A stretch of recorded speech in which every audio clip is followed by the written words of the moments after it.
Hello, everybody, and welcome to episode 10 of the 40k Badcast. My name is Dan Boyd. That guy is Campbell McLaughlin. We're bad at 40k, but will we be for long?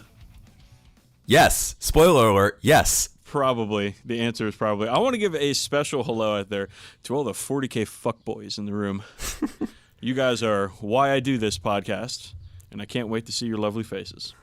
The Badcast bad boys, on the other hand, made me the man I am today. Nope, the Badcast bad boys are a bunch of shitheads. Way to throw half of our audience under the bus, Dan. That's like at least 7 people. Maybe even 8. The Badcast bad boys suck, and they all know it. Low energy losers. Anyways, let's get into it, Campbell. Let's get into our auspecs, what's on our hobby radar. I want you to start because I know that you've got a lot to talk about. Basically, I fucked up my wrists like a week and a half ago moving some furniture, and I haven't been able to paint or edit video or do any of the things I usually like to do, like my fucking job. So I've had no hobby progress, and I've been like absolutely itching just to get something done. And fortunately, I've been playing Mordheim City of the Damned, where I put like 16 hours into that game in 2 days. A game that this podcast has given mixed reviews. A glowing 6 out of 10. But yeah, so I'm playing that, and I found some parity in my squad, and I got a guy, and he ended up with tendonitis, which is what I have, and I was like, oh man, Eldgar, or whatever this guy's name is, I'm with this dude. The game after that, he gets fucking killed and falls over dead, and his best friend loses an arm, and every single game after that, if 2 people go out of action, and one's the guy missing an arm, the guy missing an arm has a full recovery or comes back angrier than ever, and the other dude dies every fucking time. Like, oh, you're level 6, level 7 henchman, dead. This dude with one arm we can't hit for shit, he's coming back every fucking time. So I've been doing that. Fortunately, the day before I fucked up my wrist a week and a half or so ago, I was able to paint up 10 Empire handgunners and that super, super busy plastic Terminator chaplain you can only get from store openings, he doesn't have the most skulls per model or per square inch out of the entire 40k range, but he comes pretty damn close. Well, who has the most skulls then? Actually, the Space Marine captain, I think it was the 30th anniversary captain or whatever. He's based on the old Games Day 91, 93 captain who has a sword. He has a sword with the scabbard is all skulls, and each side of the sword has, I think, like 18 skulls on it. So just his scabbard alone has like almost 80 skulls. Okay, but that's impressive. But what about Skull Taker? He's got a cape made out of skulls. He does have a cape made out of skulls, and I'm sure the Lord of Skulls has a similarly impressive number of skulls, if he doesn't rival them in quantity, he at least rivals them in quality of skulls. All right, fuck boys, I want you guys to write in and tell us, if you fucking care to, tell us who's got the most skulls per square inch, the highest skull density. Yeah, because I want to know. I mean, it sounds like it's that fucking captain with I know that model, and it's just his scabbard. It is just a scabbard, but that scabbard has a very high SPPI. Skulls per PPI? Do you want to give that one another shot there? You want to take another wrister from the blue line? I don't even know what that means. I'm making fucking hockey jokes because you got busted wrists. I'll pretend I know what that means, but I get it. Ice fighting's cool. Yeah, no. Oh my God! There's in the newest Blood Bowl rule supplement, Death Zone. There's a rule for an ice covered stadium that you're playing in. And the first line of it is a stadium covered in ice. No professional sport will ever get popular with that. To be fair, in England, I don't think there is ice hockey. Oh, man. It's funny. That's really good. All right. So it's skulls per square inch. Oh, my stuff. Yeah. I have been doing, not surprisingly, a lot of Blood Bowl stuff with the Triple Skulls League that is going on. And I've been painting some star players. I picked up the new Death Zone Season 2. A lot of fun. I don't think I'm going to incorporate too much of that book into my league just yet because it just came out, and there's still a bunch of beginning players in the league, so trying to not make it too complicated just yet. Makes sense. But there's a lot of fun rules in there, a lot of new star players that we're all waiting for models on. So, hey, Forge World, I know you guys listen to this podcast, so pick up the fucking pace with these goddamn models, please. I want a Glart Smash Rip model immediately. He's a fat Skaven. Wait. He's an obese Skaven. And he's awesome. And he got banned because he ate a referee during a game once. That looks bad on Paul Glart Mall Cup. That's who he's named after. That's got to be. Oh man, these guys. I think Glart Smash Rip was around before that, but the guys that do the Blood Bowl stuff are having a ton of fun with it, and I'm really, really enjoying everything they're putting out. Well, just like the 2 pages in White Dwarf every month for Blood Bowl are clearly, there's a lot of love going into those 2 pages. Yeah, there is. They have a lot of fun. All right, Campbell, is there anything else that we wanted to talk about for the Auspex today? I don't think there's anything else big coming out. Is there, let me just check the news on WarhammerCommunity.com. And oh my fucking god! New edition incoming. Pre-order June 3rd. It's true. Was that 2 weeks from now? Something like that. So 4 weeks, I guess now, because I think they're going to do a 2-week pre-order for that one. Yeah, because it's going to be such a big deal. Kind of a big deal. But yeah, they just, like, we've been seeing a few pictures here and there and a few, like, whispers here and there. And, of course, like, the, rule previews, like, every fucking day. And just today they dropped pictures of the entire starter set, all the cool toys inside it, bunch of words about the new rules coming out, how the codex is being ruled out, and some cool cover of the front of the book and all kinds of other shit. I am super, super excited. However, I am not as excited as the 2 Warhammer store managers they tapped to look at for the video they put on Warhammer TV on YouTube. You see these guys? Yeah, that was I liked it when he was like, "Ooh, what's this mark of armor even?" I'm like, "Dude, you haven't been paying attention to your own company's PR." These guys were adorable.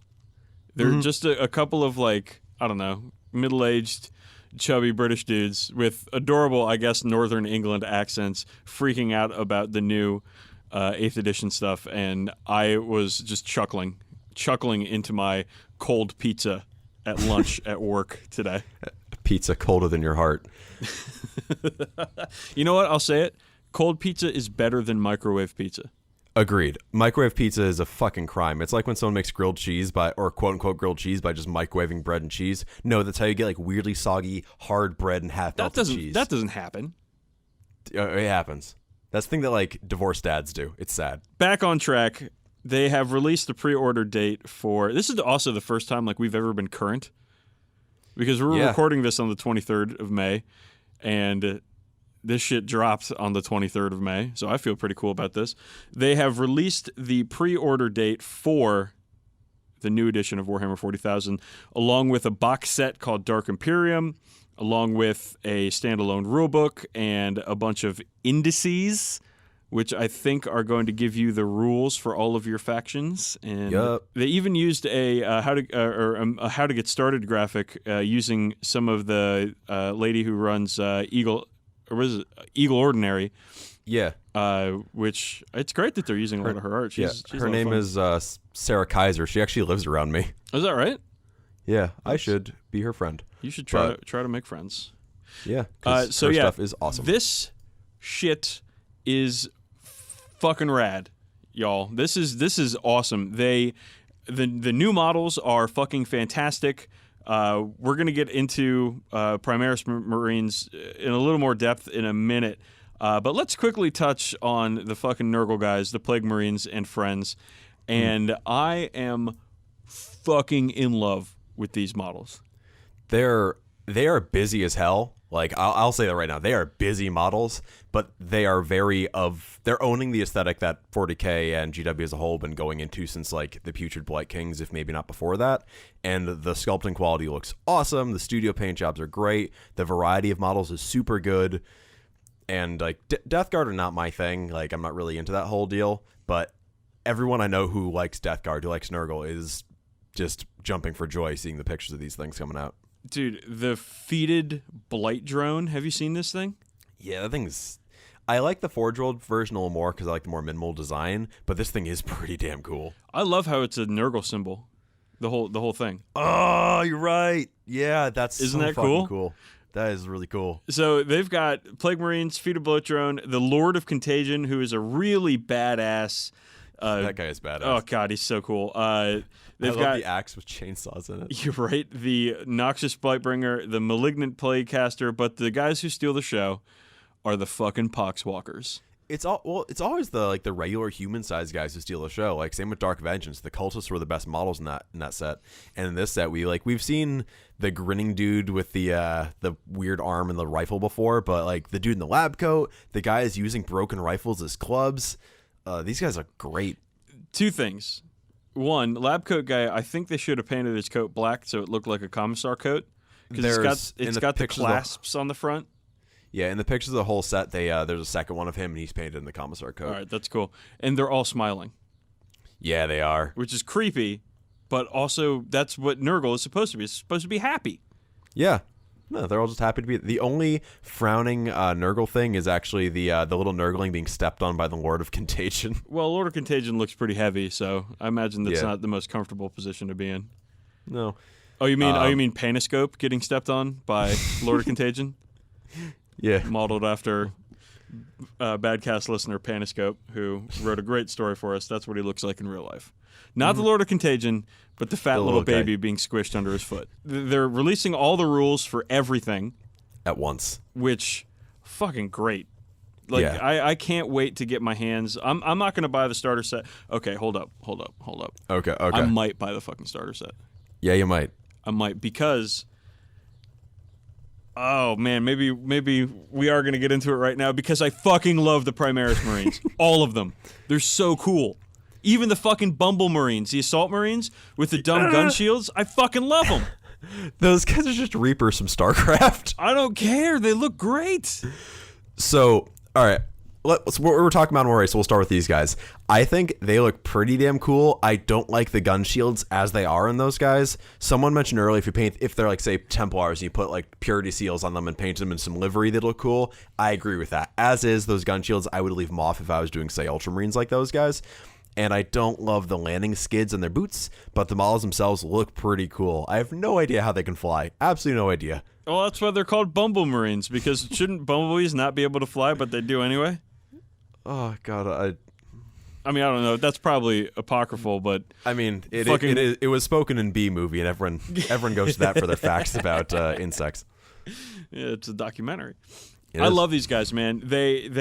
I really, really like the direction that they've been going with Marine models for the past couple of years now, making them bigger, making them fatter, I guess, or chubbier or something. Burlier. But making them look more dense and strong. Yeah. They look like they should look in the fluff. They look like they do in the artwork, actually. Yes, they do. I wish they would have made them beakies, but you know. Personal preference. I'm good, Mark IV. That's the Raven Guard player in me. So I love these models. I really do. And maybe I should make a deal with somebody to split. I get the Marines and he or she gets the Plague Marines. Well, the other thing is also the shoulder pads and heads are made to be interchangeable with the existing 40k kits. So you could get, say, the Raven Guard Forge World Upgrade shoulder pads and stick those in them, and there you go. God damn it. Yeah. I'm gonna fucking have to do this, aren't I? Yeah, you are. God damn it, dude. These models are so tight. So one thing I love about these guys is they're really sleek. They're like they look a little more modern sci-fi than the existing Space Marine models, but they also aren't overloaded with bullshit details. It's just like, okay, these are just armor plates. They're in fairly intelligent places with a little bit of decoration to give them some character.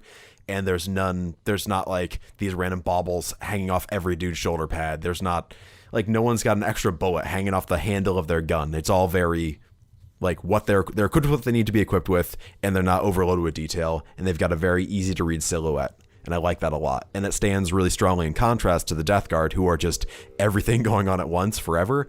And I think that kind of reinforces the dichotomy between Imperium and Chaos really well. Well, that's how I do my Marines and how I do my Imperial Guard is I don't add all the crazy shit that you can add to the tanks or the I use fucking Steel Legion, so there's not a whole lot of shit out of there. But I don't add a lot of shit to my Raven Guard because I like the sleeker, scaled back look of the Imperium, as opposed to even the old, or I guess current Chaos Marine, regular Chaos Marine set with all the arrows pointing everywhere on the guys. Like it's too much for me. These Plague Marines are way too much, but I think they have gone around the bend and come back good on the other side. Yeah, no, it works for them. For like, even if you like the Rogue Trader Chaos Marines, like they're pretty busy compared to the other models out there because of all the weird details and faces for torsos they have and shit like that. And that's cool. That's really cool. It's chaos. It should be chaotic. Right, and I like how busy they are. I like how there's like almost little Easter eggs on all of the dudes, like little Nurglings popping out, smiling, having a good time. Bells everywhere. All of the bell. I like the bell imagery. I know some people on the internet were talking about how they don't like the bell imagery, but I think it's pretty fucking cool. I think it's cool. I like the guts spilling out, the cables and cords coming out, everything. I like the thing is that's great is no two Chaos Marines look the same, which I think after 10,000 years of fighting, that's what would fucking happen. So the thing is with this starter set is it's going to be there. I think they answered on Facebook earlier that is a, if not snap fit, it is a like bespoke pose thing. It's not a multi-part kit for everything. Is that including the Marines and the Plague Marines in that? I think so, because if you look at, say, the Marine pictures, if you look at, let's just say, the Plasma Gun Squad, it is repeated poses. You're seeing some of the same guys there. Okay, yeah, I see it. I and do the see pictures, in the pictures of the whole set, you'll see two of the Poxwalkers, and they all look the same. There's painted a little differently, which like I'm okay with. It's like I get it. That's how they fit so much shit in the box. Right. No, I understand, and that's I guess that's kind of how you got to do it, right? Yeah, but I really don't mind that much. As long as they don't pull a Dark Vengeance and there is a Plague Marine kit down the line so you can get a little more variety, because all these 7 guys look fucking great. If you start having multiple squads of them, they'll start to look pretty samey. While with the Primaris Marines, because of how uniform they are, kind of a lot in the way that Guard work, you can mix them and match them and no one will really know. Right, because they don't have all that extra shit hanging off of them. Although the one thing That's a good point, man. I hope they don't fuck that up. I hope so too, because even the characters in the set don't have that much going on. There's like one or two pieces of decoration, a cape, and a little like iron halo, which is pretty cool. The one thing I do feel like they kind of miss out on a little bit, and I understand why, is I liked the mix of armor marks you get in regular tactical Marines, where it's got like a Mark IV chest plate and a Mark VI helmet and a Mark II shoulder pad. It can give guys a lot of individuality and character. And these guys all have the Mark 10 armor. They went straight from Mark 8 to Mark 10. They pulled the Windows thing, and oh, that's funny. Yeah, that could have been delivered better. Oh well. That's funny. It's because Mark X sounds cool. Though I mean, if these guys are compatible with current Marine kits, they should be no trouble to convert into whatever helmet you want or whatever piece of armor you want to add on them. Yeah. At least that would be what my hope is, because I would like to throw some fucking beakies on these guys. I'm curious how beakies would work with their big Gorget or Gorget or whatever. Gorgets, yeah, big neck armor, and they might be just all kind of craning their heads up a little bit. So. Or you just shave the neck armor down. Yeah, you could. With a sharp hobby knife. Available from Games Workshop for $32.99. Oh my god, I should totally fucking split this with somebody. I mean, I just need to find somebody to take the Death Guard half so I can get a bunch of these boys. All right. So in the box, rule book, rules for all the guys that come in the box. Looks like quick reference sheet and some dice and shit. But they're also releasing the rule book on its own and all the indices, which will give everybody whatever you need to play. I'm definitely going to be picking up both of the Imperium indices. I don't know about you. I think so too. I love that. It's just like, it's basically Codex, Space Marines, and then some. Codex, everything else Imperial. Codex, everything Chaos. Codex, Eldar, and Necrons for some reason. And Codex, all the rest. Oh, I think it's a good... Well, okay, somebody already on the Something Awful forums was like, well, due to the spread of my armies, I'll have to pick up all of these books. And it's like, yeah, you will, because you have a fuck ton of armies. You would have had to anyway before, and this time it won't be $50 per book.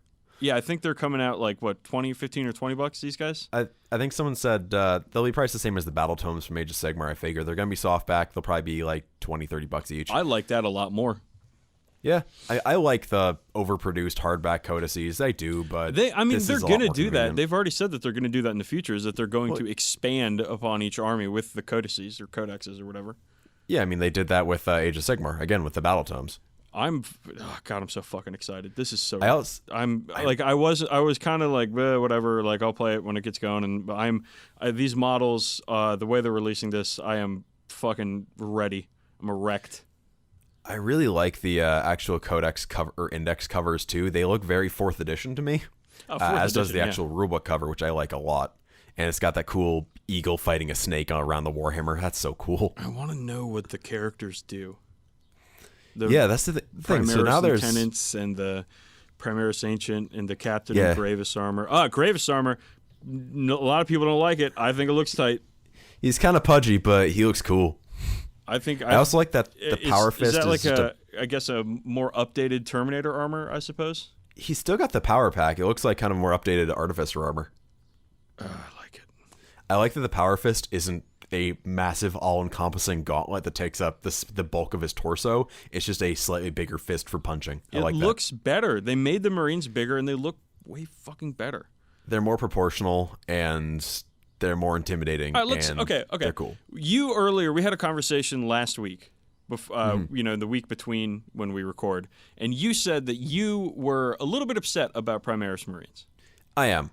So I'm a guy with a power armor problem. Like, I've got, if I'm just kind of spitballing it, probably like 15,000 points of Space Marines of one flavor or another.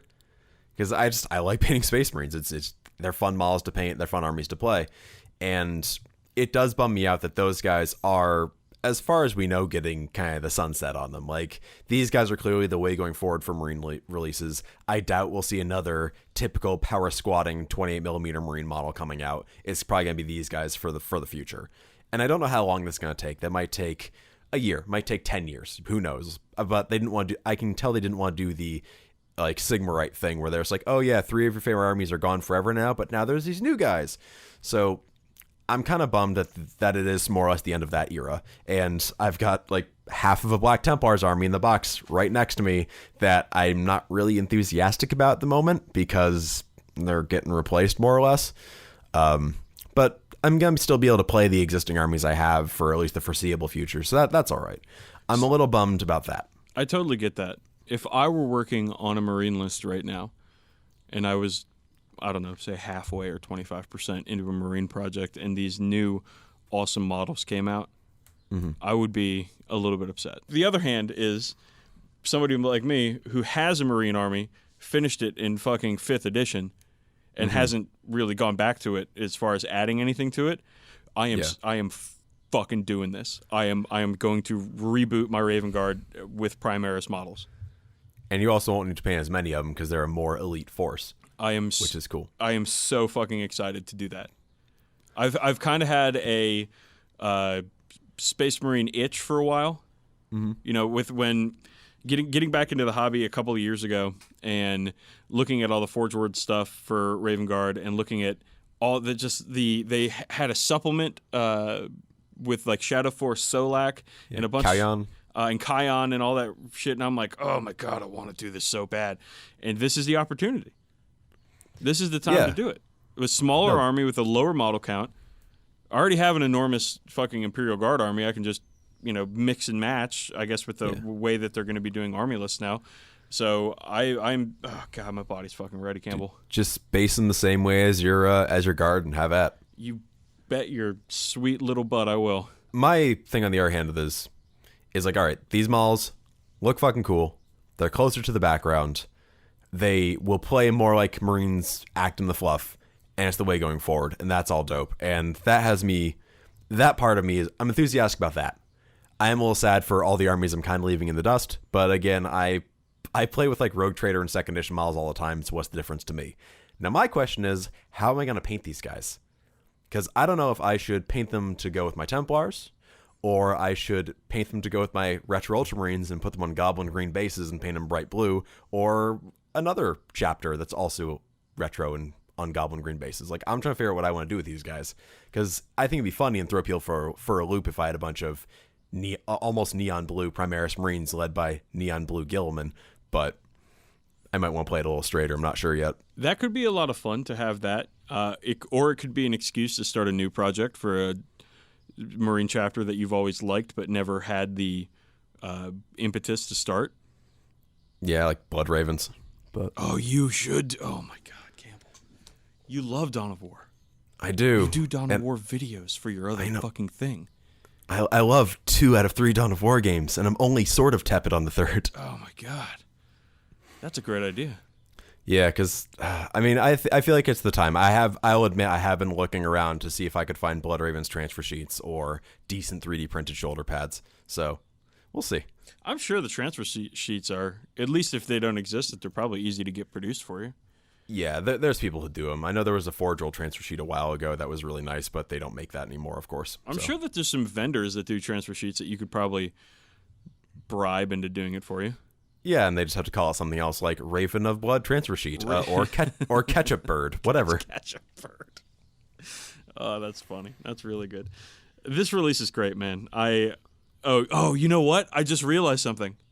Yeah? On release day, on the 17th, I'm going to be on vacation.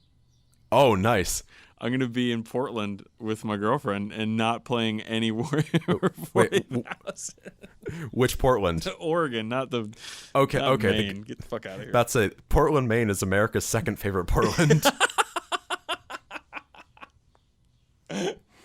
That's hilarious. Oh shit! I'm gonna be in Portland, Oregon in October. Oh man, yeah. So I'm gonna miss the fucking drop. I'm still gonna pre-order it though. Oh yeah. Hey, fuckboys, if you want to go halvesies on this Dark Imperium set, fucking get at me.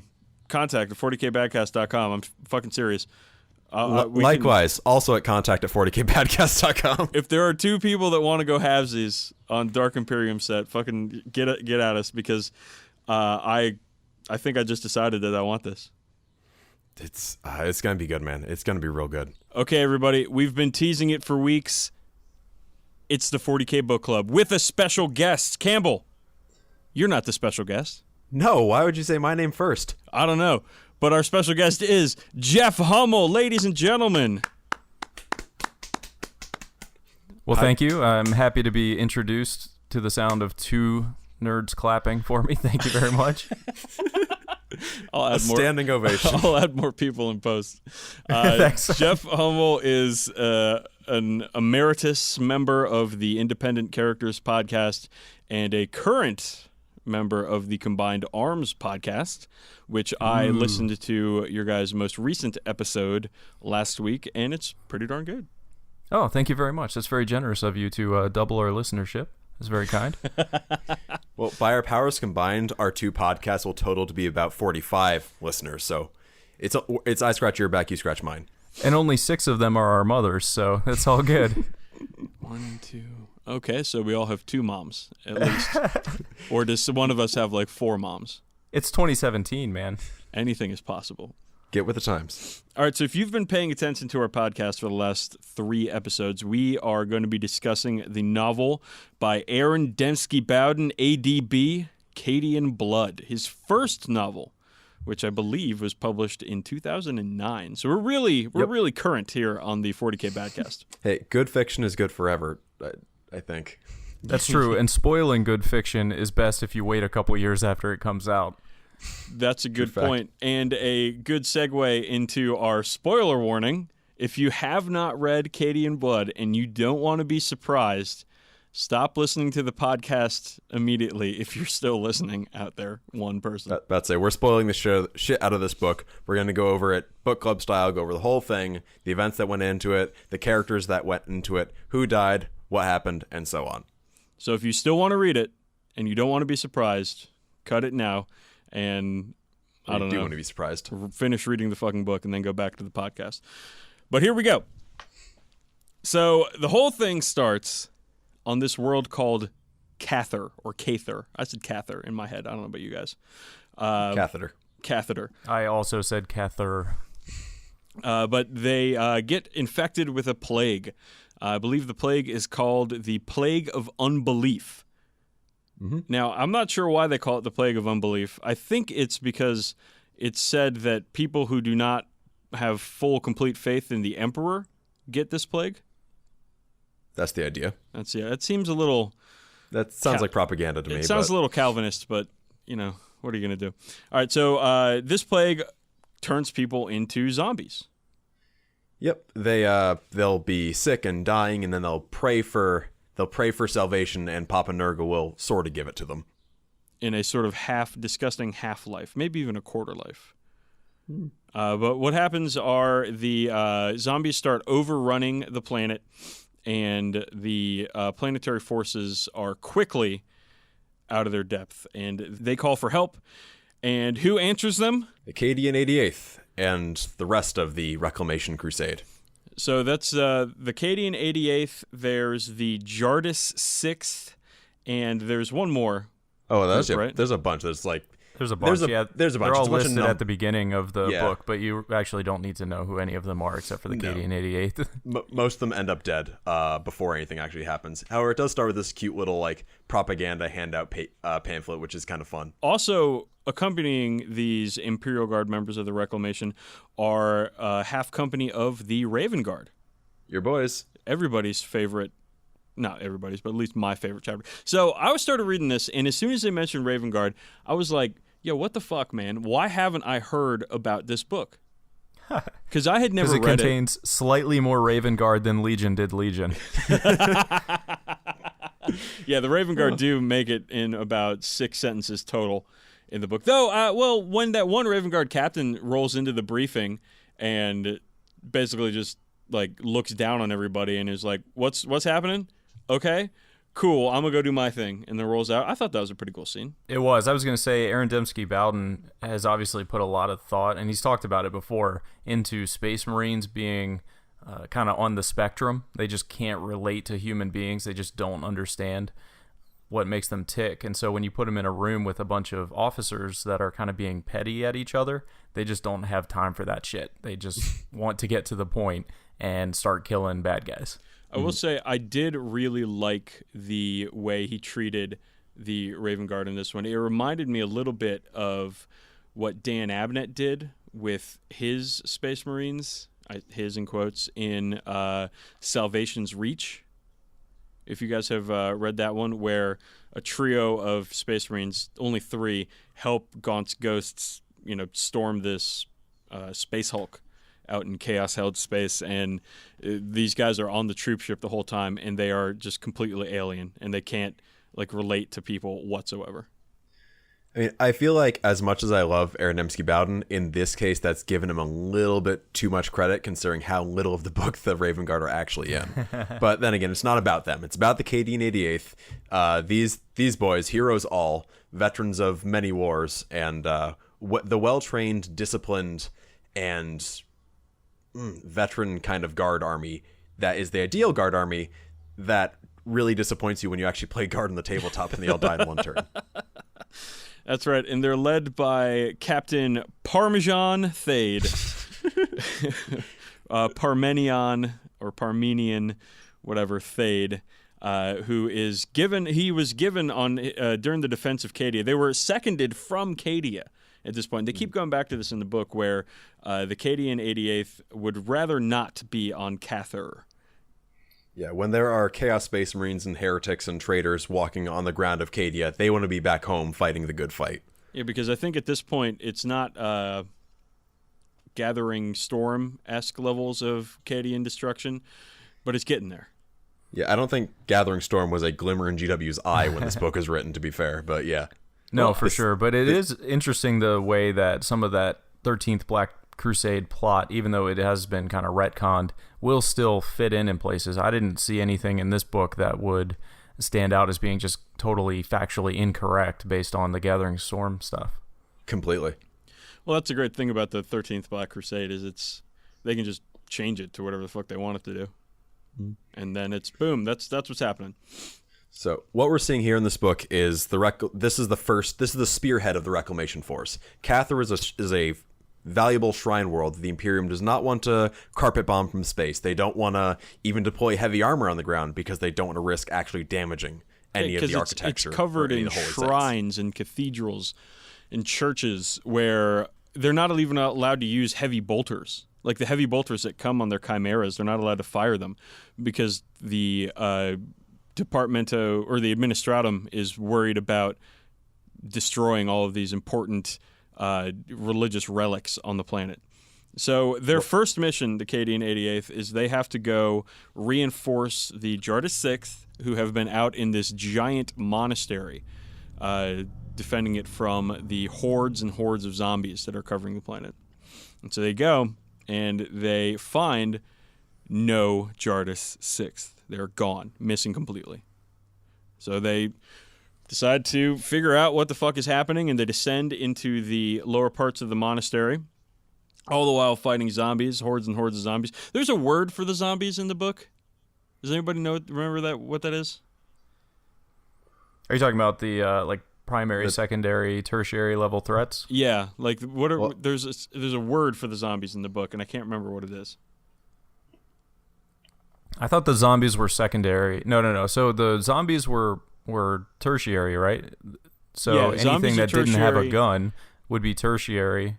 Right, zombies, and then the cultists with guns, or not cultists, but the PDF, the heretic PDF, would be secondary, and then primary would be what they're about to find at the bottom of the catacombs of this monastery, plague marines, Death Guard. Yeah, the Death Guard.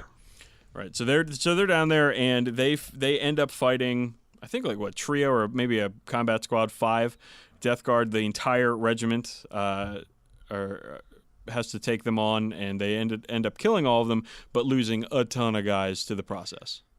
So Thade is commanding the third company of the 88th Mechanized Infantry, and since they can't really use their vehicles, they're kind of on the back foot for a lot of this. This book actually starts with them, or one of the first scenes of them is them performing this ridiculous parade ground maneuver called Opening the Eye, where they're like jumping out of their tanks, which just serves as some nice foreshadowing to something that happens later on in the book. But for most of the book, they're without their vehicles, and they're stuck fighting on the ground. And while they are capable and well-equipped and well-trained soldiers, they're not exactly fighting in the most comfortable confines for themselves. Yeah, I think it sounds like they're playing in 8th edition, though, because they spin all their rear armor 10 vehicles to face outwards so that they all get out of the back of the chimeras. And that just sounds like a really terrible idea in 7th edition. Well, you've never done that? You've never been like, shit, I'm not in melter range. I got to turn my fucking chimera around so my dudes can pop out. I don't play cheesy ballistic skill 4 guard, okay? He only plays conscripts. Ballistic skill 4 is for heroes of the Imperium, not scrubs. BS2 or bust. Oh, I like it. And all Eldar, of course. Oh, naturally. So there are no scrubs. They defeat the Plague Marines, the few Plague Marines in this monastery, and all the while they got this psyker with them, this guy Seth, who hears this voice, and nobody really knows what it is, but it's this voice, and it's just calling out. It's a wordless cry. To whom? Well, we'll find out. But as of the moment, it's a mystery. They get back to the HQ, and it turns out that the general in charge of the whole reclamation is a dick. He is a pompous dick with a collection of pretty weapons, and the joke is that they are the weapons of soldiers he's gotten killed. Yeah, because he's never going to use them. Though, he is your typical armchair general, backfield general sort of character you'll see in a lot of guard books or World War I stories.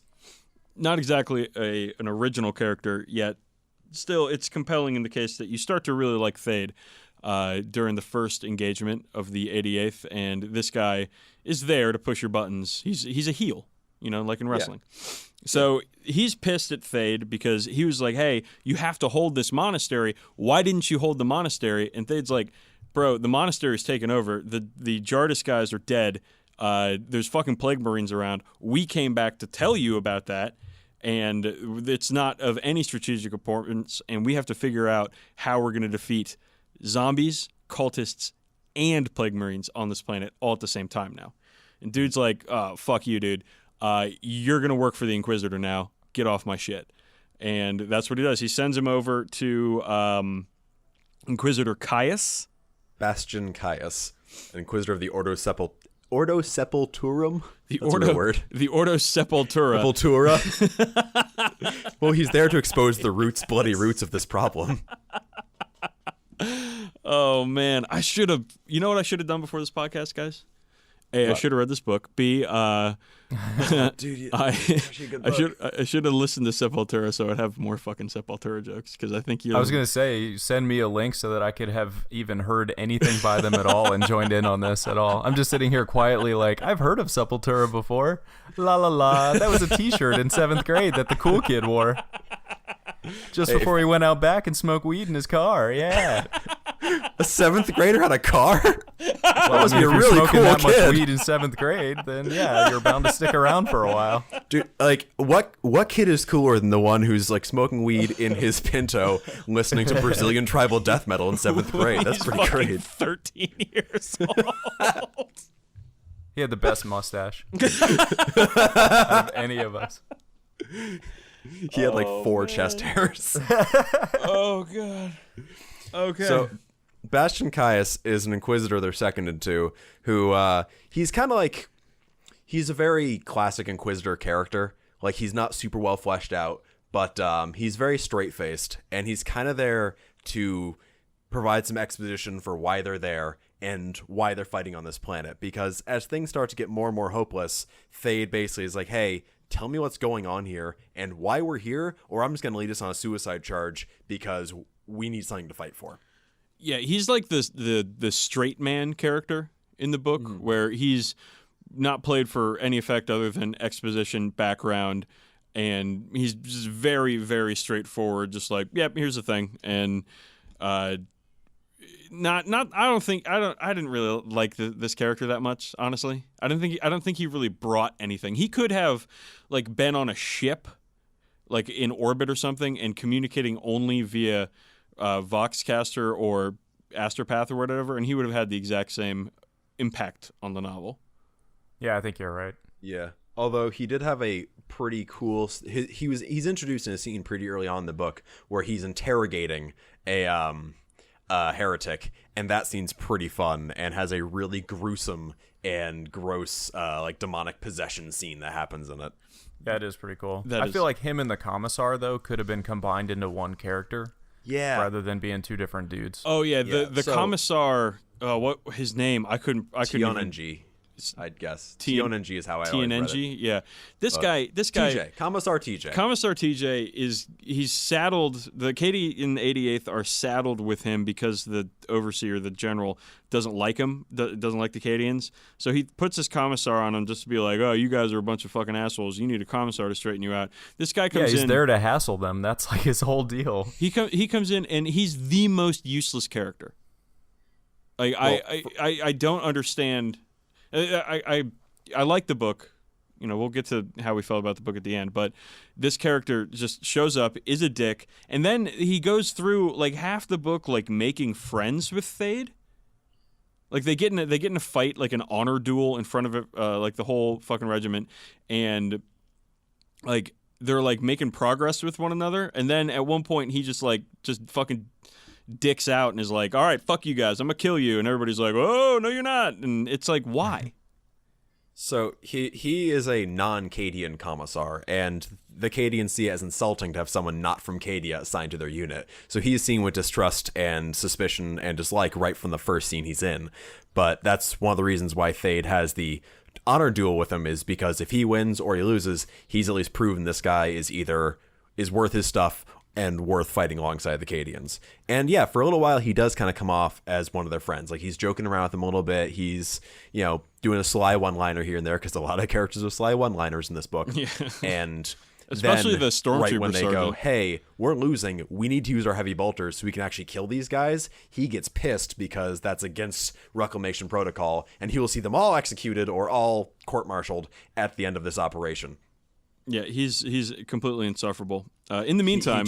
He tries to be cool, but he's a tool overall. In the meantime, a much less insufferable character meets with the Raven Guard librarian, who's helping out the Raven Guard in this thing, and he basically says, "Hey, I've been hearing this call," and the librarian's like, "Yeah, me too. Do you know what it is? No. Do you know what it is? No. All right, well, let's keep an eye on it." And that's when it transfers to the warp. And who's in the warp? Typhus. That's right. Terminus Est and a bunch of other chaos crafts, big giant spaceships, roll up to Cathar and completely destroy the Imperial fleet orbiting Cathar. So the scene introducing Typhus is, again, wonderfully gross. Like, everything about that scene is just so gross and crusty. And he hacks up phlegm and like a horde of flies fly out of his mouthpiece. And like when he wakes up and cracks his shoulders, like more bugs come out, more gore leaks out of him. It's so gross, but for the character, it's a fantastic introduction to the character. And honestly, I wish they kind of spent more time with him, because he spends most of the book kind of being like Megatron. He kind of just says, yes, all is planned, shakes his fist, and goes back home. But when the Plague Fleet shows up, they completely fucking obliterate the defenses in orbit. There's my favorite scene in the entire book, right there. No, it was really good. It's a really good scene. It was really good because it's packed with tension. Because you've got the guy on the Imperial flagship who has a Nova class battlecruiser. I liked him. I like that ship too. Where it's got this big giant gun. And if anybody's played Battlefleet Gothic or the Battlefleet Gothic video game, which is very, very good, we should do a segment on that, Campbell. But if you've played that, the Nova class battlecruiser is this gun that instead of like you click and say attack this guy, you have to aim it and shoot it. And it's a very, very powerful gun, but it's very hard to use. And I think that ADB did a really good job of putting a lot of tension, a lot of tactics and strategy, and just a really cool way to bring forth this fight scene in this like naval battle in space, which I think has really only been done well in one of the Gaunt's Ghosts books. Again, with fucking Abnett, because, of course, where, Chaos Fleet attacks Imperial Fleet and all that shit. But really good scene. Yeah, because of the reloading of the Nova cannon, it gives it a very naval feel. Like, these ships are getting closer to closer, and you can almost picture guys, like, putting the powder in the cannonball, and you have to ram it home, and you're trying to get the cannon reloaded as it pulls up. But really, it's describing these slaves in the depth of this Imperial ship, whose lives are just total garbage, and they're trying to get this. It sounds like they're shoveling coal. I don't know what they're actually doing to like physically get this thing going, but it's just really well done. And like you said, it adds to the tension of it. Can they get it reloaded one more time to blast the bridge of the Terminus S? And we know they're not going to kill Typhus, right? We all know that, but you're like, what is going to happen? Because I know they're not going to kill Typhus, but they're targeting the bridge with a Nova cannon at point blank range. And like it has like the scenes of there's just hundreds of slaves just pushing this shell the size of a building into the breach while this guy's whipping them and like shooting the ones who are failing him. And none of these people even know what's going on. Like beyond just the fact that they need to fire faster, they don't know what's happening outside the ship because they're the pressed gang guys in the underdeck just loading shells. And there's a little scene right when they load the last shell in there, and they know that that's the last shot they'll ever get. And the slaver he's out of ammo. He's broken his hitting stick, I guess, his whacking stick, and the slaves just tear him to pieces right as the ship explodes. So here's the crazy thing about the Imperium, though. Does that guy die happy, being ripped to shreds by his slaves, knowing that he whipped them to such a frenzy that they actually got that last shot off? That's what's screwed up about 40k, is that guy did what he wanted to do. That's a really good point. Yeah. So when I bought this book, I didn't buy just Cadian Blood. I bought the Honor Imperialis Omnibus. And in that is a story about the Death Corps of Krieg, who are... Dead Men Walking. Yeah, which is pretty good story. But they're obsessed with dying for the Emperor. And so like the precedent for people being suicidally crazy in the Imperium and in Warhammer 40,000 is definitely set. Well, to continue on, even though we all like this whole sequence, and we could probably talk about it for another 5-10 minutes, but Typhus, they don't fire the Nova Cannon once more.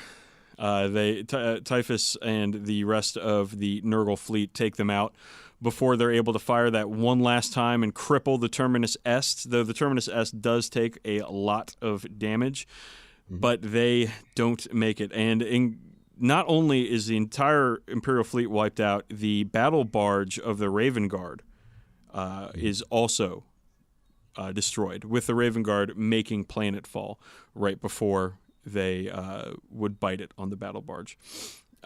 So at this point, you've got no more Imperial fleet. You've got the Nurgle fleet surrounding the planet. You've got Imperial Guard and Raven Guard on the planet, and Plague Marines are coming down. Now, the Guard and the Raven Guard know that their fleet is gone, so they're kind of not so happy about it. And there comes in the part I was mentioning earlier where Thay just talks to Caius and he's like, give us something to fight for because we don't know what we don't have anything to fight for. What's stopping us from just having a glorious death in battle?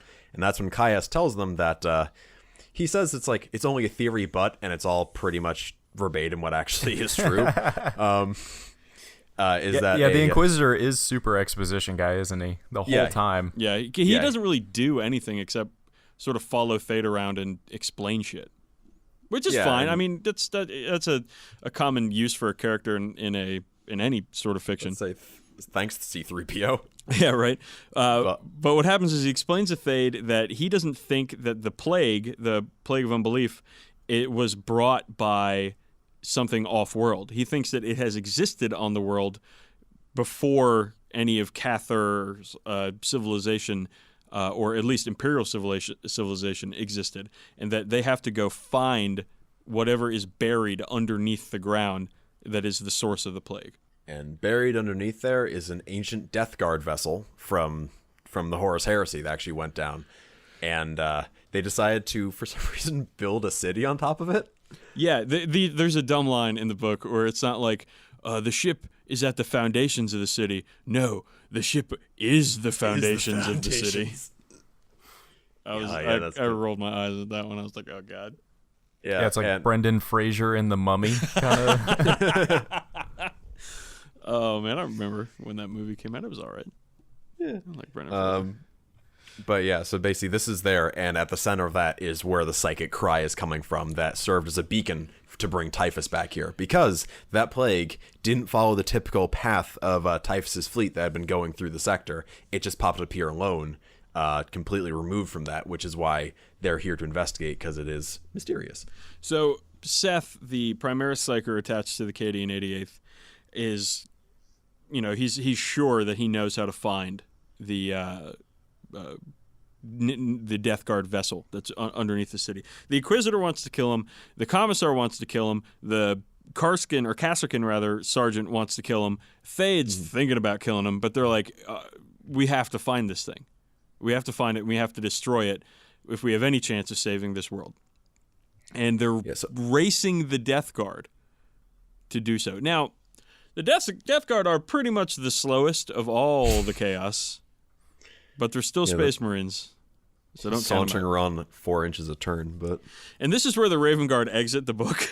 Because the Death Guard make planetfall. The Raven Guard try to slow them down and distract them with strikes from the shadows or whatever, and they're ultimately unsuccessful in holding off the Death Guard and get killed to a man.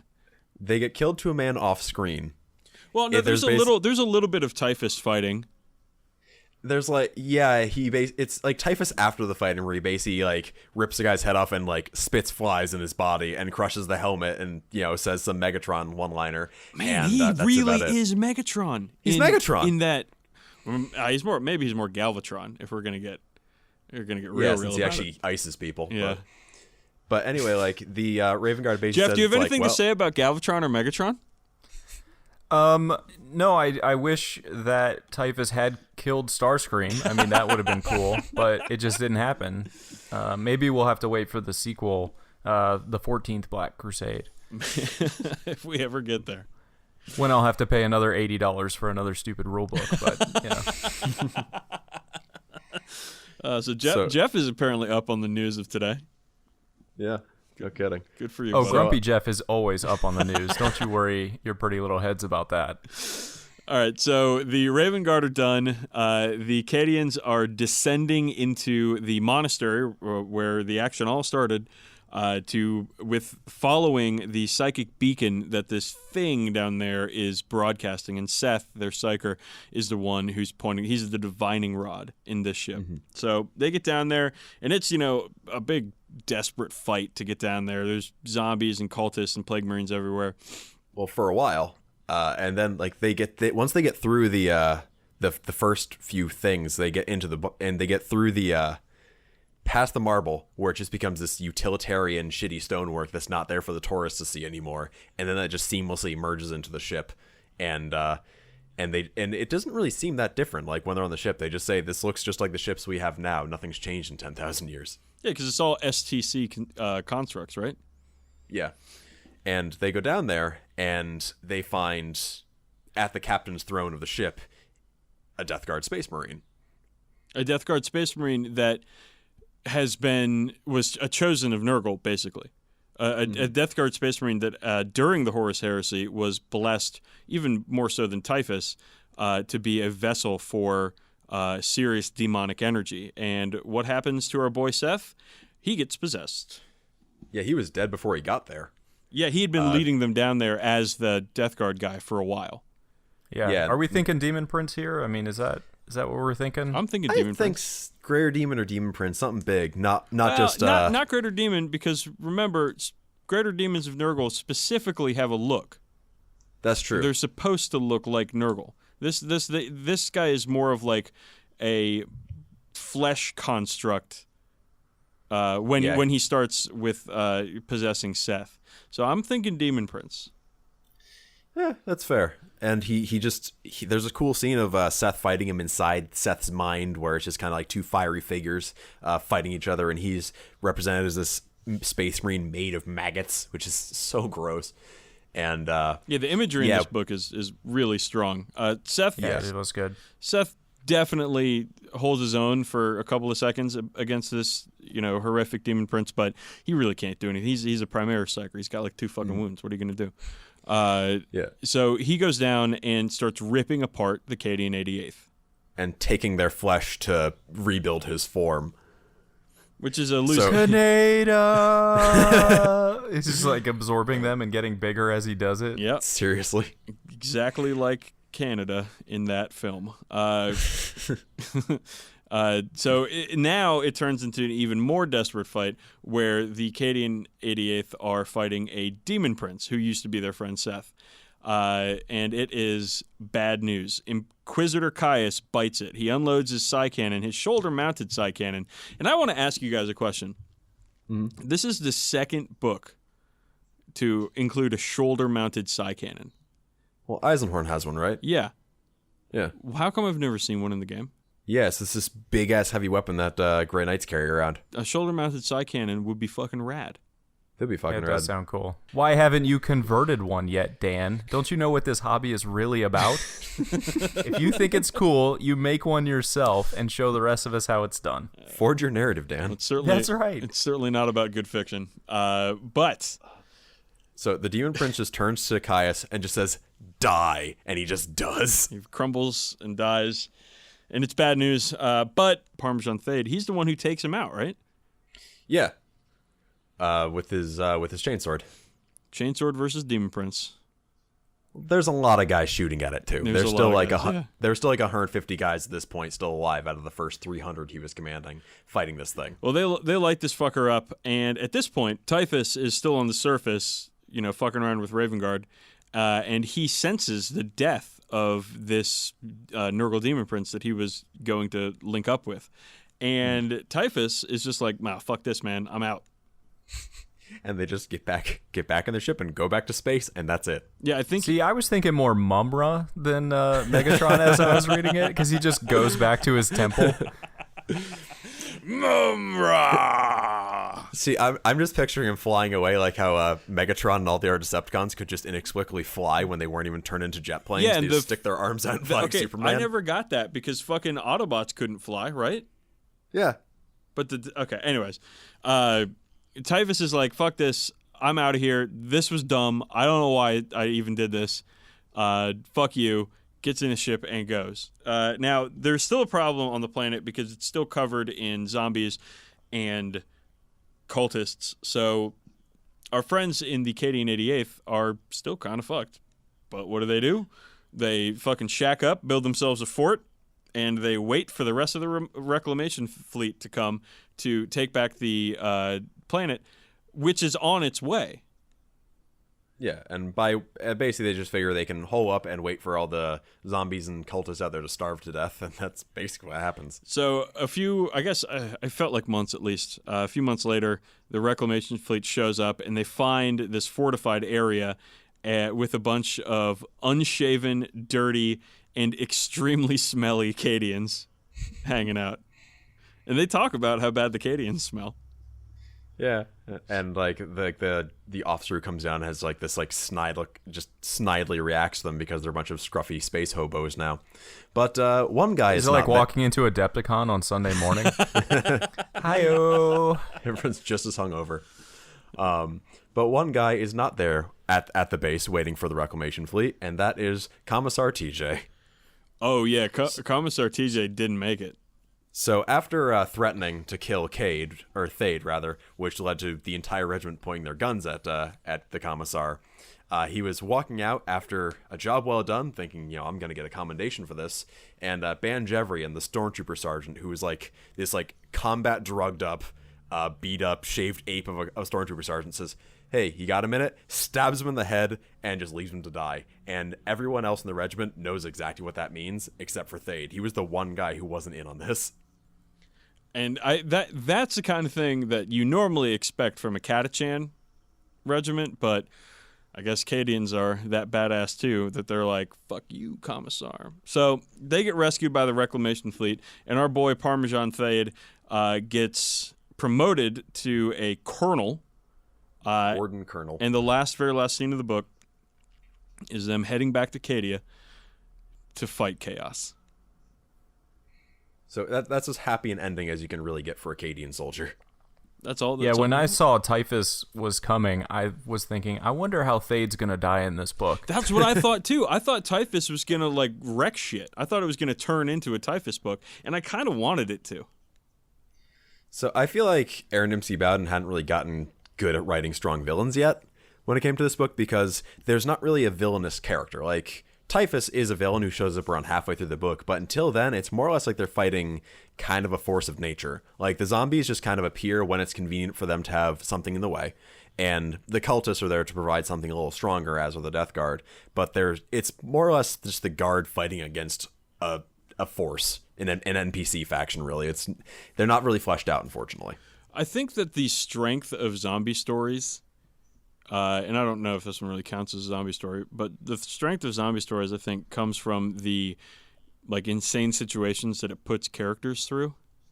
Mm-hmm. And this book was very, very light on character development. The only character who really had an arc in it was Thade. Like, he starts out as a reluctant hero. He's a reluctant hero. Like, he's got a bionic hand that he lost, and like the Cadian gate in silver on his helmet, which is this rallying symbol he has on him that he did not want. He basically led a stupid suicide charge, killed 1,000 Sun Marine in single combat after losing an arm, and they basically made him into a hero so people could rally around him. And he isn't comfortable with that. With the title of Warden Captain, he isn't comfortable with that position, but he just does his job because that's what you do. And only by the end of the book does he kind of come into his own and realize that, you know what, this is cool. He actually specifically has someone refer to him as Warden Colonel by the end of the book. So I feel like he has kind of a nice arc, but nobody else really does. Well, who didn't see that coming with Seth, right? I mean, just the Yeah. second that he walks into the book, you're like, well, that guy's head's going to explode at some point. He's just this like drooling, sickly guy. Although I kind of like Seth's perspective because no one in the regiment likes him, not even Thade, just because he's this weird psyker guy. But he still feels. I thought that was a cool touch. Instead of making him like a character that like earns his friend's trust or through whatever, at the end they're still like, oh fuck this guy. Yeah, because he's a fucking liability. Yeah, and rightly so, right? He turns into a demon. Yeah, yeah, he massacres like half the fucking regiment too. No, I think that like there's a lot in this book that people who have been around the 40k fiction and the 40k story for a while would immediately recognize and just sort of like, yeah, that's of course how that happens. And I think this was his first book for Games Workshop, right? For Black Library. This was. Yeah, I think you're right. And I think that shows in that it's a very basic interpretation of the 40k background. Yeah, it's very safe. Yeah. Yeah, it's very by the book. Where Typhus, this well-known character, shows up, doesn't really do that much, isn't really in any danger, and pieces at the end of it with no change to him. A psyker who gets possessed, a commissar who's a dick, a general who's a dick, an inquisitor who's, distant and expository. He's remember the Austin Powers character, Basil Exposition? Yeah. That's what I thought he looked like in my head when I was reading the book. But with a psi cannon. With a sweet shoulder-mounted lovingly psi converted. Yeah. To me, it read almost like a how-to manual. Yeah, the characters in this book are all very workmanlike. Like, they're just there to show a specific unit's perspective. Like, you've got Dead Man's Hand, the Sentinel Squadron. They're cool, and I like how they're written kind of as a bunch of sort of hotshot, kind of like you'd write cavalry. But they're just but there you know kind how of I show knew that you know how I perspective. knew that Aaron Dembski Bowden had at least not played a whole lot of Warhammer at that point? Because the Sentinels kicked ass. Because the Sentinels actually did something. Yeah. They didn't fucking die immediately to bolter fire. Yeah, and then you've got the tech priest who's there just to do tech priesty stuff and fix Rax, who is Thade's robo dog. Oh, That's cool. I had forgotten about the tech priest. Yeah, That he was even in the book. yeah. He there's a few lines about him still being Cadian to the core and all that stuff. Like he isn't as alien to the army as most tech priests are, but he's still just like a tech priest character. And the Stormtrooper squad, actually, their introduction scene is really cool and is exactly how you picture Stormtroopers acting in the game and not anything like they actually play right now. And I like them, but again, they're very by the book. That's just what they're like. Yeah, so I want to ask you guys what you felt, how good you felt this book was. Like, what kind of, is it a book that you'd recommend to people? Is it at the top tier of 40k fiction? Where does it live? Well, look, I'd say that Aaron Dembski Bowden's worst book is better than a lot of genre fiction on its best day. I used to refer to it, his writing style, as Dan Abnett light. It has a very kind of kick the door in approach. If things start to slow down, something happens. Like Campbell was saying, with the zombies showing up when they need to. When things start to slow down a little bit between the characters, something crazy happens with zombies or Chaos Space Marines. I mean, there's a point where they're killing a Chaos Dreadnought, before the Raven Guard even get there. It's just these things that kind of kick it to the next level. So, yes, I would recommend it. I think it's a good book. It's a fun read. I think if you have to introduce someone to the 41st millennium, this is a good way to do it, especially if they're interested in basic army guy type stuff. Mm-hmm. It gives you a good idea of what chaos is and what it's all about. The descriptions, as you said, of Nurgle or of Typhus being so just disgusting. He has to peel himself off of his ship's throne like a scab just coming off of it. He keeps talking all about that kind all of the stuff. things that are inside him crawling around. Yeah.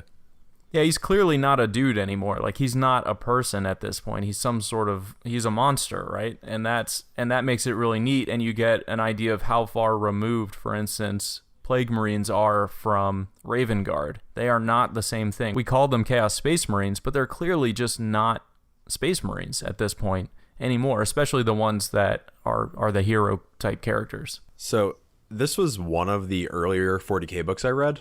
Like, not the very first, but one of the earlier ones I read. And I read it back when it came out, and I was super into zombies because I thought they were cool. And I was surprised that this wasn't just a good, a horror book or whatever, but this is a cool book about the Guard, and actually kind of led to me collecting Guard. But so I kind of had it built up in my mind a lot. I remember loving this book when it came out, and reading it now, yeah, I've read every one of ADB's books since, and it is definitely the weakest of them. But that also speaks to how much he's grown as a writer in the past 10 or so years. I agree with Jeff that it is kind of a good intro book. I'd recommend this similarly to how I'd recommend someone read, say, 15 Hours, where it's like, oh, you want to kind of get a feel for what the setting is like through a fairly relatable set of eyes. Here you go. This is what's like for the regular schmucks in the 41st millennium. And I think it works really well for that. So I think I'm with you guys. I think it's a good book, and I think it's a good representation, like a good, it's like one of those maps you see in a mall.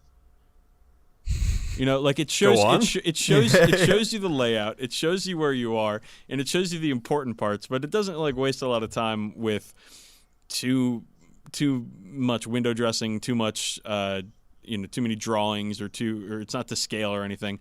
It's just a very basic of this is what you're getting into kind of thing. Yeah. And I do like that about the book. And Jeff, I wouldn't call it Dan Abnett Light, but I would call it Dan Abnett Express. That's good. Yeah, that'll work. Because fitting with the mall analogy. It is, yeah. Yeah, thank you. It is like, oh, something happens, or it's not much is happening. Boom, Chaos Dreadnought. Not much is happening. Bow! Typhus kills people with his giant scythe. Like, it's very much like almost like a procedural television show in that they got to keep the action moving. I was never bored reading it. One thing I want to say, though, I did pick up that omnibus, the Honor Imperialis, and I read Dead Man Walking, but there's a story between Dead Man Walking and Cadian Blood, and it's called Redemption Corps. And I read about, 50 pages into this, and it was awful. And it really highlighted the difference between what is acceptable, if not downright good, 40k fiction, and what a lot of the rest of 40k fiction is. Is that a Rob Sanders book? Are you talking crap about a Rob Sanders book? I don't remember the author. It might be Rob Sanders. He's such a nice guy. He might be a nice guy, but that book, I couldn't get into it, man. That's fine. Sanders. I mean, all of these, there was a period of time where these Black Library authors had to write a guard book first, and there's a lot of these Black Library authors that should not have had to write a guard book first. They should have had to write something that they were passionate about and really cared about. But I do agree with you that there is a definite shift in quality. I have not read Redemption Corps, so I won't comment on my buddy Rob Sanders' book, Redemption Corps. But if you like Rob Sanders, don't read the book. Okay, I won't. I probably won't because I just hate 40k in general. So you don't have to worry about that. Everything, Jeff. I do. It's what sustains you. Okay, let's move on. We are going to play a little bit of a game with Jeff. I'm going to ask you a few questions, Jeff, and then you're going to play our patented guest challenge at the end of every guest segment on the 40k Badcast. A little bit of fuck, marry, kill. But first, Jeff, what's your favorite Space Marine chapter? Definitely the Salamanders. I mean, without a doubt. They are the good guys in such a way that no one hates them the way that they hate the Ultramarines for being kind of goody two-shoes type guys. But they are just fundamentally good to the core. They care about humanity in a way that Space Marines should. I mean, they are the defenders of humanity. And so when they stop caring about the regular humans, then what good are they? Who cares? What's your favorite Eldar aspect warrior? Ooh.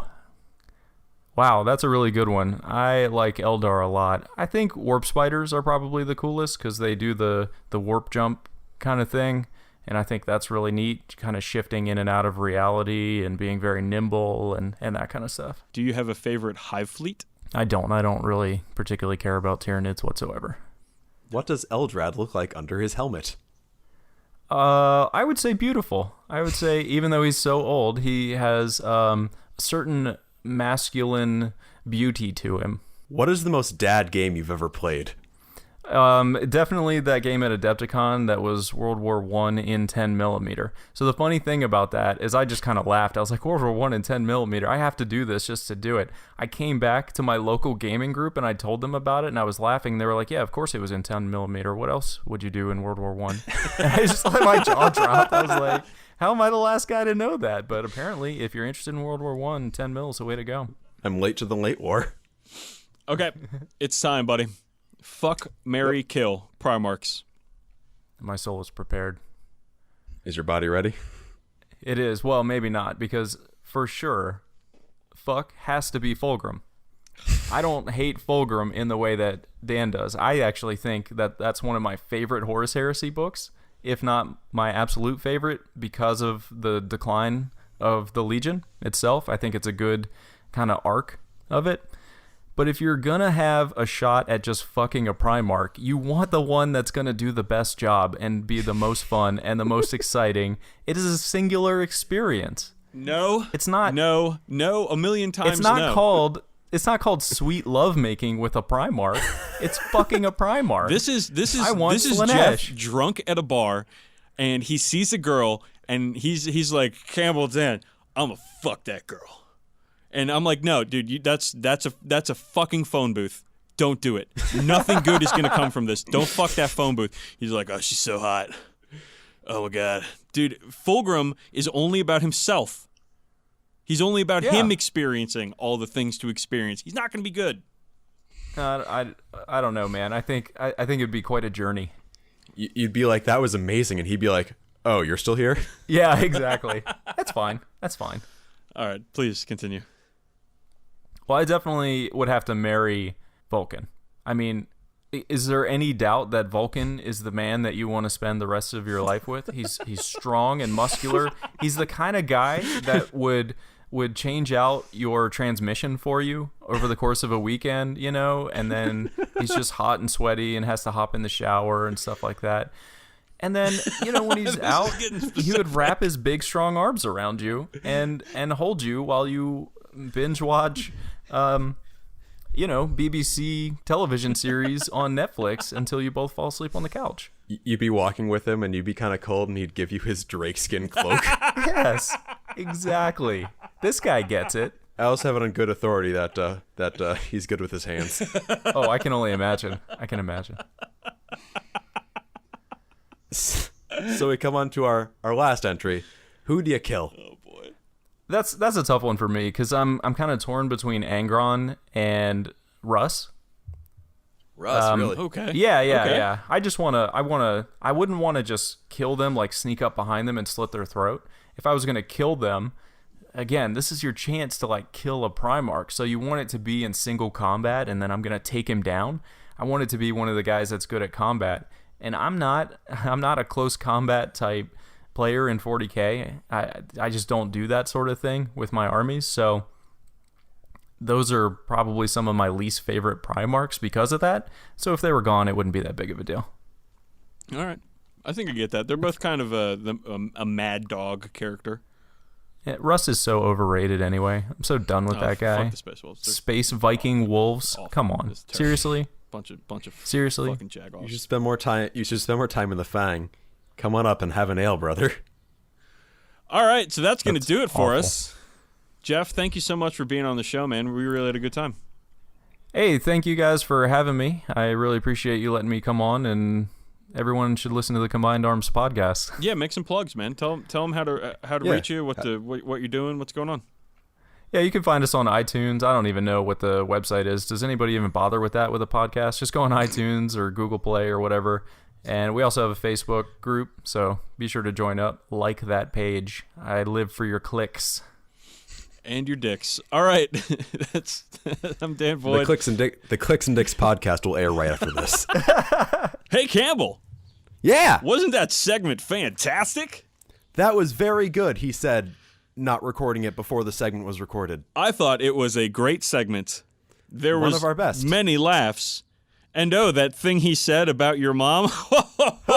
Classic Jeff. Oh, what a stinker. Okay, it's time for everybody's favorite part of the show, where Campbell makes me yell about stupid fucking anime. It's time for fact or fan fiction. Campbell, do you have something juicy for me this week? It's juicy, it's girthy, it's practically full to bursting. So here we go. I can't wait. Look at the size of that boy's penis, one courtier cried out, gesturing madly at the bulging penis hanging down beneath Perturabo's knee-length skirt. Its bulbous head flared into the gaudy shape of a fleshy hammer, its girth the size of a small baby's arm. That's probably borderline pedophilia, my lord, a servant whispered conspiratorially. Yes, well, I see what you're saying, the courtier replied. Very well. Look at the odd angle of that boy's legs, the courtier pointed out, the obvious strangeness of Perturabo's bowed legs. From either a large amount of time walking with such a hammer-headed shaped penis, or perhaps by design, Perturabo's legs had bowed to the point of reducing his height. In later years, it would be debated whether he was the shortest of all Primarchs, him or the lion, but usually the lion would win out, thanks to the added height that came from the stick shoved up his ass he liked to lean upon. Demikos did his best to look anywhere but at the engorged hammer of flesh. And scene. Oh my god. Why would anybody write that? So, what do you think? Fact or fan fiction? Is that an actual Black Library publication, or is it the makings of a fan writer? What fucking nightmare Smith made that? Holy shit, I haven't laughed that hard in a while. Oh my god, that's fan fiction. It's about dicks. So, that is from Perturabo, Hammer of Olympia by Guy Haley. However, the pirated ebook of it, for some reason, a lot of the pirated ebooks that have been going out there, at least with the Primarchs books, have had these passages in them that were obviously added just to fuck with people reading them. And this was clearly one of them. Oh my god. Not advocating piracy. I found this elsewhere, but that's the funniest fucking thing. So yeah. Holy shit. Guy Haley, killing it. Guy Haley, Black Library. But so I guess that counts as fact. Ish, yeah. Oh god. So fun fact: Guy Haley is also writing the tie-in novel for the upcoming Dark Imperium set. So that actually might be an okay tie-in novel for once. Yeah, he's pretty good. Yeah, I've read a couple of his books. He's actually a good writer. I don't know if I'll buy it, but who the fuck am I kidding? I'm a fucking fanboy. I'm just gonna buy it. I've got enough books about Though I don't know, man. I don't know. I don't really give a men. fuck about Rebute Gilliman, or the Ultramarines or whatever the fuck. Oh, maybe I'll get the fucking Cliff Notes or the Wikipedia article after it's been reduced to 6 lines of text. Because that's all that's really going to happen over 200 pages is tying into a board game, essentially. So, yeah. Pretty much. Well, that's it, everybody. Episode 10 of the 40k Badcast has come and gone. If you've been with us for these 10 episodes, thank you so much. 10 is not much of a milestone, but, man, I'm really happy we're doing this thing. Dude, double digits.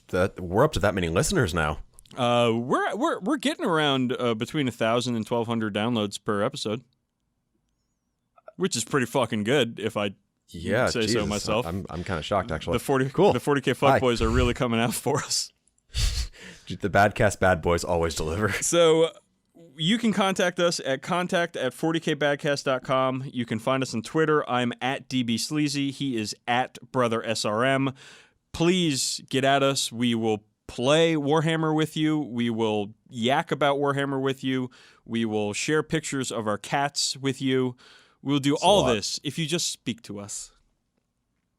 Yeah, you too could be on the New Me the Cat mailing list if you just email us at contact@40kbadcast.com. Campbell is also on YouTube with his show Cam Hammer. Campbell, what's going on with that? Yep, I'm at youtube.com/camhammershow. It's a bit more serious than this, but I put out a new video every 2 weeks. I've had to miss the last one because I fucked up my wrists, but when I'm back and operational, I'll be putting out another video with the same regularity you could expect. And I also want to take some time to offer anybody in the DC area, come play Blood Bowl with me. You don't have to join my league. Just come play. It's a lot of fun. It'll only take about, between 45 and 90 minutes. It's really tight game. Contact@40kbadcast.com. That's the way to do it. Yeah, come meet some strangers from the internet. And play with toys. What do you have to lose?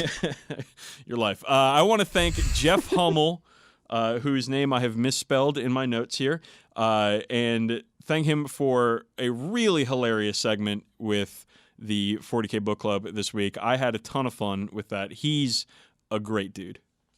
No, he is a stamp guy. I'm glad we got to meet him at Adepticon. Yeah, we live in the same state, but he lives on the other side, so I don't know if I'm going to see him that often. I forgot to ask him if he's coming to Nova. God, I can bug him. Fucking bonehead over here. I think you got a quote, though, Campbell, and that'll get us almost done. All right. Today's inspirational quote is, "The traitor can seek no salvation." Thanks, everybody, for listening. We'll see you next time on the 40k Badcast.